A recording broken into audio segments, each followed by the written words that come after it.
Hey everyone. तो एर आगेकार क्वेश्चनगुलो आमरा आगे डिसकास करे निয়েছি एर आगेर भिडियोते। যারা যারা দেখো নাই এই ভিডিওটা কমপ্লিট করে এর আগের ভিডিওটাতে দেখে নাও, তারপরে পুরো বুঝতে পারবে। তো চলো নেক্সট কোশ্চেন থেকে স্টার্ট করি। Blood type. দেখো আমাদের নর্মালি হিউম্যান বডিতে নর্মালি যদি আমরা চেক করি তাহলে ব্লাড টাইপ 4 রকমের হয়, যেমন A B A B and ও। ঠিক আছে, এখন যদি তুমি আর এইচ ফ্যাক্টরকে নিয়ে কাউন্ট করো, যেমন আর এইচ কি আগে বুঝতে হবে, আর এইচ ফ্যাক্টর কি রেসেস ফ্যাক্টর। ঠিক আছে, আমাদের যে ব্লাড আছে ব্লাডে আরবিসি ডব্লিউবিসি প্লেটলেট হয়। তো আরবিসির সারফেসে এক বিশেষ রকমের প্রোটিন থাকে, ওই প্রোটিনটাকে আর এইচ ফ্যাক্টর বলা হয়। তো ওই কারো প্রোটিন প্রেজেন্ট থাকে কারো থাকে না, যার প্রেজেন্ট থাকে তাকে পজিটিভ আর যার নাই সেটা নেগেটিভ। তো আর এইচ ফ্যাক্টর নিয়ে যদি তুমি ব্লাড গ্রুপ কাউন্ট করো তাহলে কত ধরনের হবে, 8 ধরনের হবে ব্লাড গ্রুপ।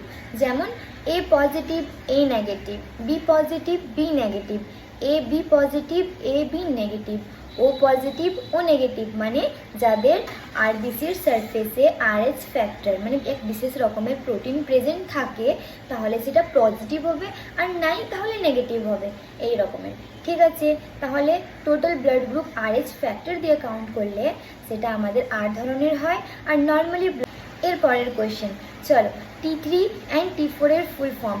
T3 হচ্ছে try iodothyronine, try iodothyronine, okay. And T4 is thyroxine. মনে রাখতে হবে T4 কিন্তু T3-তে কনভার্ট হতে পারে। ঠিক আছে, T3 আছে না ওইটি অ্যাক্টিভ ফর্মে থাকে, T3 ইজ অ্যাক্টিভ ফর্ম। ঠিক আছে, অ্যান্ড T4 ইনঅ্যাক্টিভ ফর্মে থাকে। T3 যে আছে ট্রাই আয়োডোথাইরোনিন, ঠিক আছে, সেটি 20% আয়োডিন হরমোন প্রডিউস করে। অ্যান্ড T4 যে আছে সেটি 80% মানে হরমোন প্রডিউস করে। তাহলে চলো পরের কোশ্চেনে। তাহলে পরের কোশ্চেনটি হলো কোভিড-19 ভ্যাকসিনের নাম। ঠিক আছে, India's first COVID-19 vaccine is Covaxin. ঠিক আছে, দেখে নাও সাইডে কোভ্যাক্সিন যে আছে ইন্ডিয়ার ফার্স্ট কোভিড-19 ভ্যাকসিন। যদি ইন্টারভিউতে পৌঁছে জিজ্ঞাসা করে তাহলে এটি অ্যান্সার দিয়ে দিবা। তাহলে চলো এর পরের কোয়েশ্চেন হচ্ছে বিসিজি ভ্যাকসিন কোথায় অ্যাডমিনিস্ট্রেট করবে। তো বিসিজি ভ্যাকসিন আমরা জানি নর্মালি স্কিনের নিচে অ্যাডমিনিস্ট্রেট করা হয়, আর্মে। ঠিক আছে, আর্মে করা হয় স্কিনের নিচে। এখন স্কিনের কোনটি লেয়ারে বলবে, ডার্মিস লেয়ারে। ঠিক আছে, এটা হচ্ছে ইন্ট্রাডার্মাল ইনজেকশন, যেটা ডার্মিস লেয়ারে দেওয়া হয়। কোথায়, ডেল্টয়েড মাসেলের উপরে। ঠিক আছে, ইনসুলেশন ওই পজিশনে দেওয়া হয়, ডেল্টয়েড মাসেলের পজিশনে। ঠিক আছে, এখন বিসিজির স্কারের ব্যাপারে আমরা ডিসকাস করব। বিসিজি যে ইনজেকশন দিয়ে দিলাম তারপরে ওখানে একটা স্কার হয়। নর্মালি এটা কেন হয়, এটা কিন্তু ইমিউনাইজেশনের একটা নর্মাল ব্যাপার। ঠিক আছে, সবারই হবে, বিসিজি ইনজেকশন দিলে ওখানে স্কার হবেই হবে। ঠিক আছে, এটা থেকে বোঝা যায় যে তোমার ইমিউনাইজেশনটা মানে ঠিক হয়েছে, মানে কাজ করেছে। ঠিক আছে, এখন স্কারটার ব্যাপারে জানবো। দেখো বিসিজি যে দিবা তুমি 1 থেকে 6 মাসের মধ্যে তো দিতে হয় তোমাকে ভিতরে। ওই 6 মাসের মধ্যে একটা রেড ব্লিস্টার হবে। ঠিক আছে, ছোট্ট রেড ব্লিস্টার হবে। এখন ওই ব্লিস্টার 6 থেকে 12 মাসের মধ্যে কি হবে, ওই ব্লিস্টারটা একটু ছোট হয়ে আসবে অ্যান্ড ওখান থেকে একটু পাস বের হবে। ঠিক আছে, অ্যান্ড এটা হিল হতে টাইম লাগবে 3 মান্থ। 3 মান্থ এটা হিল হতে সময় লাগবে, অ্যান্ড হিল হয়ে যাওয়ার পর ওখানে একটা স্কার একটা মার্ক হবে। ঠিক আছে, এটা হলো তোমার বিসিজি স্কার।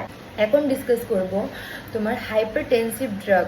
দেখো আমাদের বডিতে ব্লাড প্রেশার কখন হয়, ব্লাড প্রেশার তখন যখন তোমার ব্লাড ভেসেল যখন স্ট্রিঙ্ক হয়ে যায়, ন্যারো হয়ে যায়। ঠিক আছে, তখন রক্তের চাপটা একটু বেশি হয়, এটা মনে রাখতে হবে। এখন আমাদেরকে কি কাজ করতে হবে, ওটা ব্লাড ভেসেলটাকে ডাইলেট করার। তো ব্লাড ভেসেলকে ডাইলেট করার মেডিকেশন দিতে হবে। ঠিক আছে, এখন কি কি মেডিকেশনে ব্লাড ভেসেল ডাইলেট হয়, ব্লাড ভেসেল ডাইলেট হয়ে যাবে, রিল্যাক্স হয়ে যাবে, তো অবভিয়াসলি ব্লাড ফ্লো নর্মাল হবে, ব্লাড প্রেশারও নর্মাল হয়ে যাবে।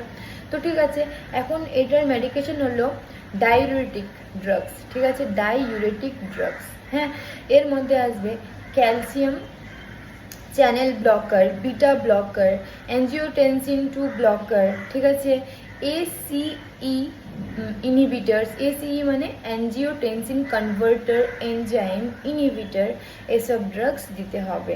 চলে এসো লাস্ট কোশ্চেনে।